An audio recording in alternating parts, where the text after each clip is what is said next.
Hi, and welcome to, I guess this is a special edition. I'm calling this Mouthwash Talks, I guess. Yeah, that's funny. My wife just yelled down for the pizza. I thought I told her I was going to do this live at 7:30, but I'll have cold pizza tonight, I guess. But I won't keep this long. I just want to do a recap of my pretty much first real week of being a press reporter down at the Statehouse.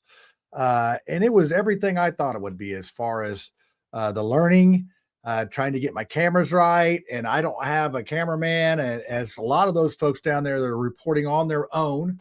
I was actually by Adam Wren and the guy from CNN, and I had a guy in the New York Times, made some friends. What's funny is the younger people down there that are doing sort of the grunt work, the camera stuff and everything.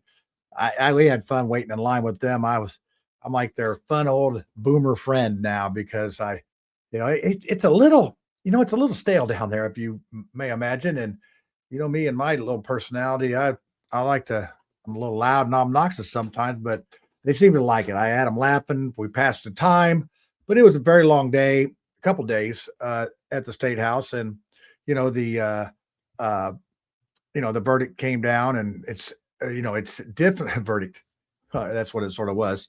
When the vote came after a lot of testimony and a lot of things, it seems sort of anticlimactic, like, oh, it's over. I mean, even the side that won wasn't that happy, and the side that lost wasn't that mad. But I think they were just all really tired uh, of things. But I did get a couple good interviews, so I'm going to do that tonight, and we're going to talk about the Mars Hill floodplain. I know that's going to make your eyes glaze over, I'm sure.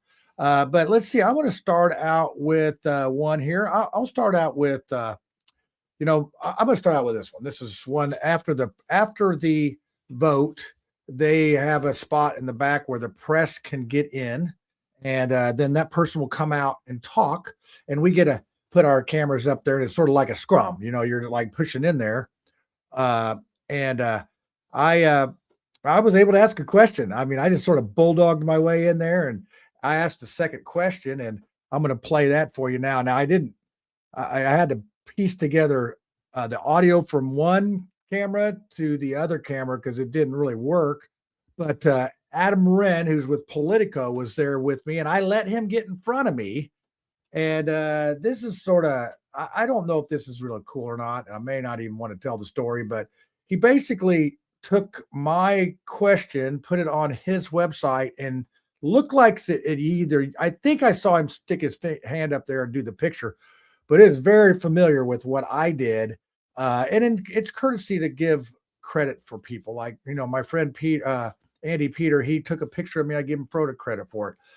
And then also it's not real cool when you go to Twitter to make a comment and you're blocked. So he takes the stuff and blocks me on my personal page, but he didn't on Mouthwash. So I was able to at least comment on there. I just thought it was a little cheesy. I don't know. He was very intense. I would say he's one of the hardest working guys down there.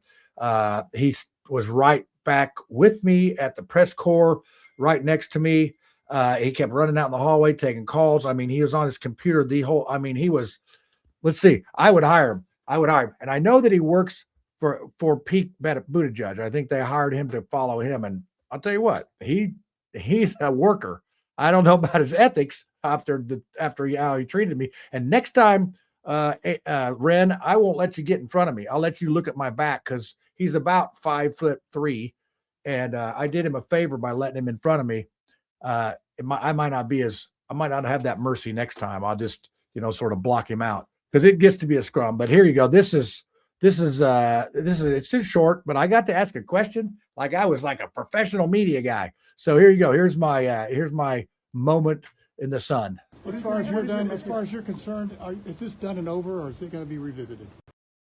I think, we can't revisit it this session because this is a bill from the 2026 session, and we can't revisit it.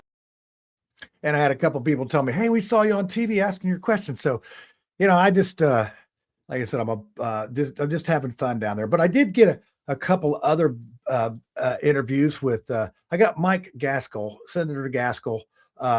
We were getting ready to get things going, and he was the guy. He was the man of the hour. He was actually he was the Senate side of the presenting of the bill, so he had to answer the questions and do the final wrap up and all that. And he was the one that did the testimony on Monday or whatever that was. And I went down, I testified, and he did a great job doing it because there was a lot of people. He got through it with them. He was treating everyone fairly.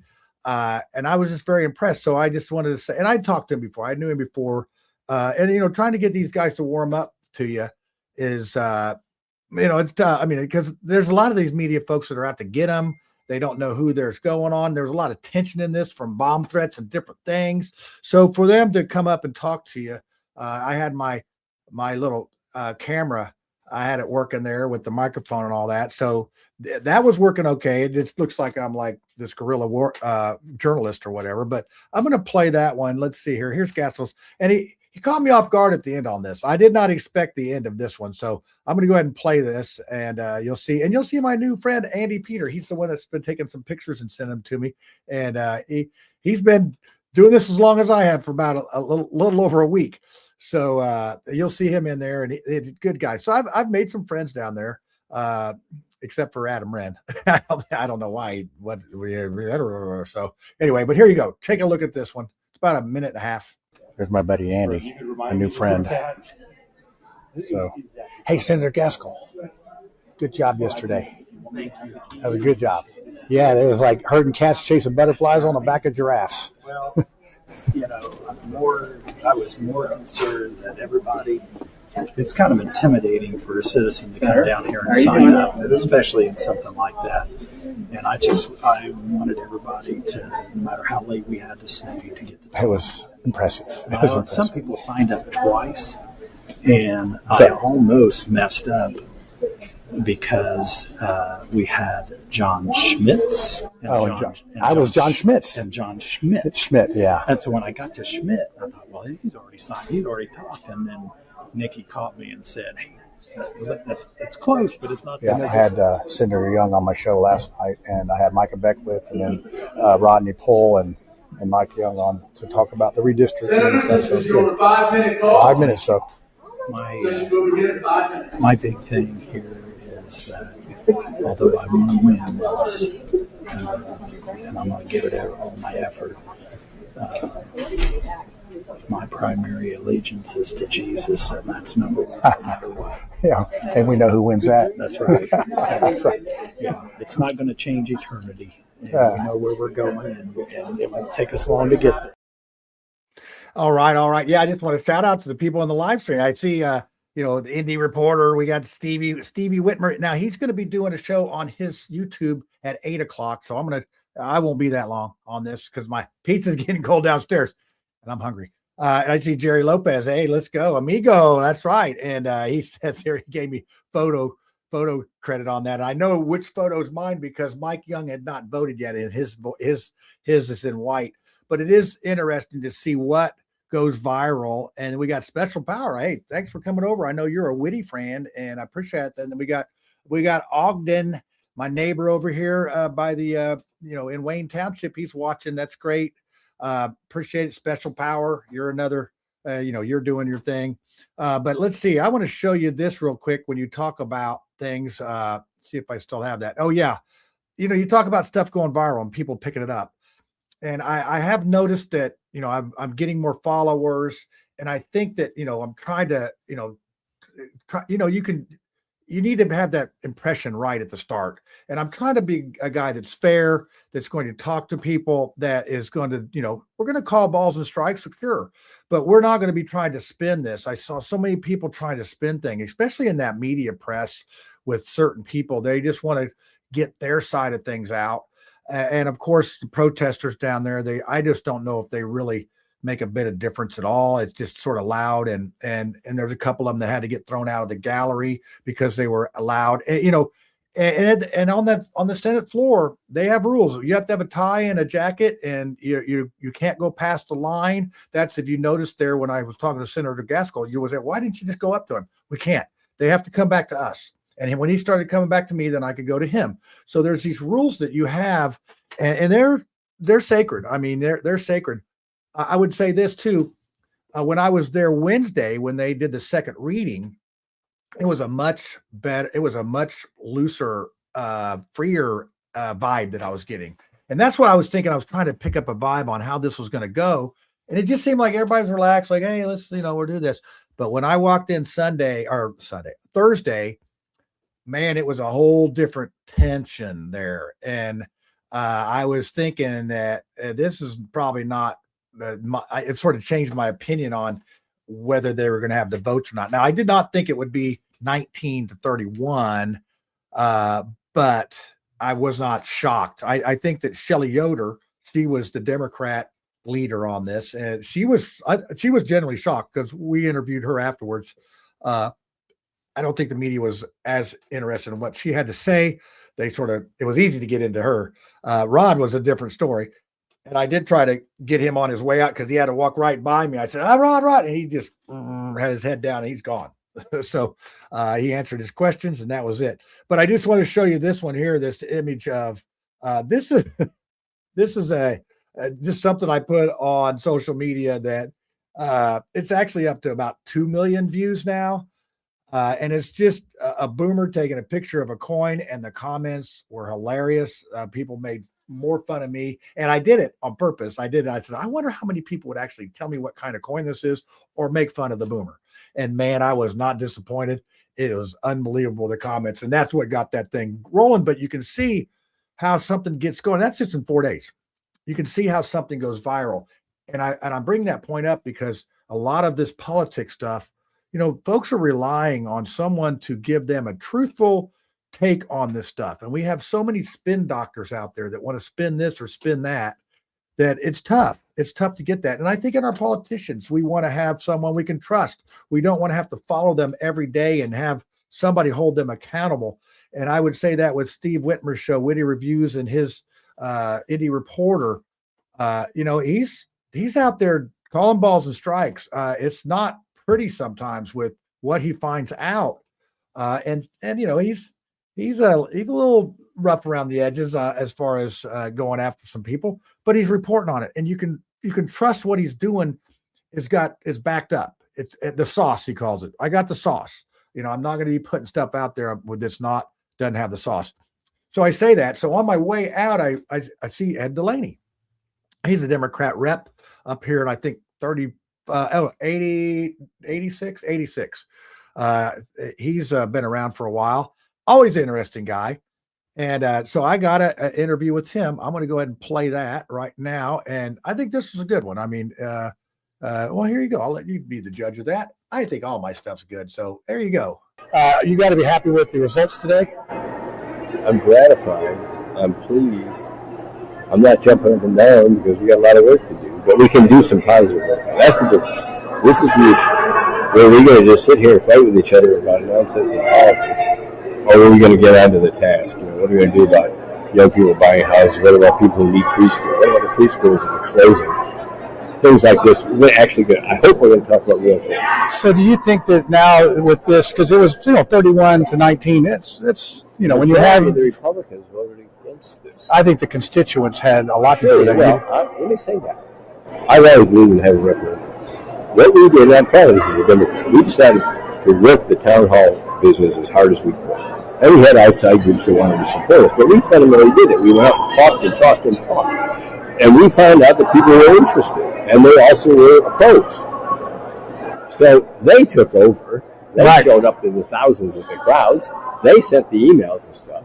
So we kind of gave them ideas or arguments and encouraged them and maybe brought them together. But, I'm so proud of it. This Statehouse actually acted as a center where people come to make their point of view. Yeah, I think on the other side of that coin, I just personally, I think that the Republican messaging was just awful. They weren't happy. I said they didn't like this. They didn't want to do this. Do you think if they would have come out with the proper messaging earlier, they would have had a possibility? There's no way they were going to get it done. To act immediately.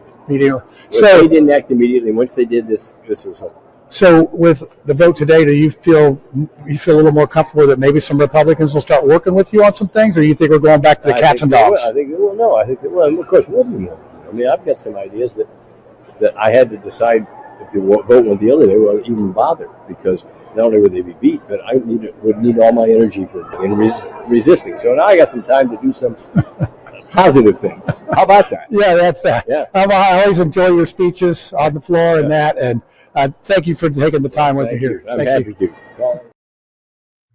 All right, all right. So yeah, it is interesting, getting people to talk about things, and I know that the more I'm down there, the more that people are trusting me, that I'll be able to get some more interviews. I want to try to get some one-on-ones. It's the sound in there is awful, and it's tough to get a mic, and I'm working on getting some more equipment. But hey, I'm just a poor dumb bricklayer. I don't. It's taken me a minute to get this done. But we touched on some points there, and you heard him say if they would have messaged this right out of the gate, they would have had a chance, but they didn't. And you got to get hats off to the Democrats. Like I said, I call the balls and the strikes. They had mobilized, they worked hard on this, and the Republicans were lukewarm. Now, I personally, I was very neutral on this. My only thing was when I testified, I was complaining about Andre Carson not serving my neighbors here in Mars Hill. Selfishly, that was the only reason I thought that this redistricting would be be advantageous. It was selfish reasons. I want to get a rep that is going to actually get some stuff done. So that being said, if you do have any questions in the comments there, let me know. I'm going to put up this thing here. Well, I can't talk during it, so let's see. Well, maybe I can. Let's see. I'll figure it out. So I got this clip here of well, hold on. Maybe I can do that. Okay, can you hear me at all here? Let's see. Nope, we're good. I think you can hear me. All right, I'm going to take that down. But anyway, because I don't think you can hear me, I didn't put it in the right format. And I don't want you to sit there for a minute 34 looking at a blank screen. But that was I finally got some. Well, let me back up a little bit. They're finally starting to pay a little bit of attention to me, because when I testified, I called out Andre Carson and some folks with the city about this floodplain in Mars Hill. And, I really wasn't testifying for, I'll be honest, I really wasn't testifying about the redistricting bill other than the fact to get a message out to get our floodplain fixed. So oddly enough, today I get an email from my county councilman, Jared Evans. And so I'm thinking that they may have gotten the message that maybe we need to answer the question here on things. So I did get some information back. I'm still trying to discern it, but it looks like they're trying to work on this project. And of course, they're not getting any big hurry. 2028, I think, is when it's going to get done, or when they're talking about it. But I think $1.5 million is going into planning. And I'm just shaking my head. And that's about what Andre Carson's funding was getting. And I was trying to find out where it went. So that's going to be my driver here. I'm not, this political thing is one thing, but getting things done would be very nice. We just did all of this exercise of futility in getting redistricting done, and doggone it, we still got a floodplain here in Mars Hill and all sorts of other things. One of the things I want to talk about when we were talking about messaging, so I did a little research on, the murder rate, because that was in my testimony. I'm not going to bore you with that testimony, but I talked about, why aren't we working on our roads? We have high homicide rates. We have, homelessness, we have poverty. We have all these things to work on. Why are we not doing it? And then why do the Democrats have this great plan? Because I saw Shelley Yoder and her group get up there and talk about all these things we're going to do, and we're going to do them, and we're just going to do them. So I thought to myself, I said, well, where are Democrats in control in Indiana? Well, let's see. Let's take the top 4 cities where Democrats are in. They got Indianapolis, Gary, Fort Wayne, and Evansville. Now, those 4 cities, they are responsible for more homicides than the rest of the state combined. A fact for Indiana, they lead the state in violent crime, regardless to what you hear them say it's down. Well, it might be down, but they're still leading. And then you have Gary, overall high crime rate. They have had the worst murder rate for years. Now, for something happened mid-year, because they've had a 55% drop in that. It's gone from like 36 per 100,000 to 29 which is the highest in the state. Fort Wayne has increased 44% over the last year on their violent crime and homicide rate. Evansville, same thing. Those are all 4 Democrat-controlled cities. And why we have to push for redistricting when these issues are main. I would say that if you were running against a Democrat anywhere, you point to these statistics and ask your constituents, you want this in your area. And that is the kind of messaging that will get this out. To heck with redistricting. It's done and over. Trump's going to come do this. Who cares? Show us the money. Let's talk about issues, kitchen table issues, electric bills, whatever. If you have one of these data centers coming in your area, hey, welcome them. I mean, think about it. If you get a data center, you don't have to provide any schooling for them. But if you get these folks, you come in there and you make a deal with them, you tell them that they're going to pay double on their electric. And that other half of their electric bill is going to go to the people that live in the area. Hey, let's negotiate. Let's negotiate some stuff. Let's negotiate like your Kirk Signetti getting your IU contract. We're awful good at this. You want our support. We want something up front. We want it now. We want this to be looking like that. We want it to be what you say. We want you to pay for, our improvements.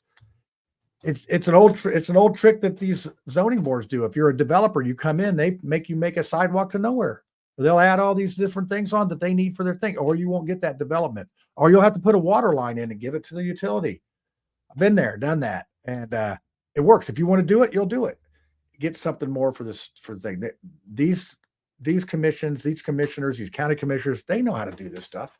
So if you have a data center coming, you better make sure you get some goods if you're going to have them. So, make them pay the extra electric. Make sure it's there. Make sure the water's there. That's the thing they have up at the Leap. They didn't have the water that they needed, and they wanted to come get it in the Wabash River. And that was one of the things that Senator Good talked about. That his new district would have Boone County and this Leap district in it. And by gosh, my constituents don't want that. And that's a good point. So, it's just the politics of things. I'm really tired of it. Let's get some stuff done. And I think that's all the clips I have here today. So that's it. That's all I have. And but thanks for tuning in, and make sure you catch Whitty. Look, I got done in time for him on his YouTube. I'm going to try to catch it. I have no idea what he's going to talk about, but I know he's digging up some stuff. He had some Bohachik. Senator Bohachik was there, and he was giving me some mean looks because, I produce Whitty's show. I'm like, this is not my monkey, not my circus. Don't give me mean looks, dude. I'm not the guy. I'm going after Rob Kendall. He's the clown of the hour right now. So he won't answer my text messages. I've been text messaging him, and, he says he's like, everybody else is a coward if they don't meet him, and he won't even answer me back on stuff. So I think he's scared. But anyway, that wraps up my week at the Statehouse and my next project of this floodplain. I'm going to try to get a meeting together with these engineers and see what they're doing, because what I've seen so far will not work. It will flood Kenny Warden's house, the one we fixed 7 years ago. We have got to do some things differently. And I know it's like watch paint dry. It's like nobody's excited about it. You want to elect people that you can trust to get it done under budget on time. We don't have that going on in this city right now. You friggin' can't even drive across the place without getting detoured or whatever. I had a lunch with my fraternity brothers at Working Man's Friend, and Washington's tore up. Then the next road's tore up, and had to wait on a train. It was like 30 minutes late just because I couldn't get there. And then you get there, and the roads that you can get on are dumpster. So that's enough. That's enough of that. You're going to get me all wound up before I eat, and then I will have good digestion. So anyway, is there any more last comments before I go? It doesn't look like it, but I appreciate y'all staying on here. I have no idea what we're going to have for the show on Tuesday, but we'll have something. That's for sure. So, all right. Well, let me get to the end of this thing. Appreciate you tuning in. Stay tuned. And hey, get some people to like and follow. I get all these comments on there, and my little analytics say that 40% of these people don't follow you that are commenting. Come on, man. Give me a like and a follow. That's all I ask. So anyway, have a great day. We got a little summer. A great evening. We got a little snow coming in. Have a great weekend. See you later. Go. I heard Rivers was going to be starting for the Colts. I don't. See you. Bye.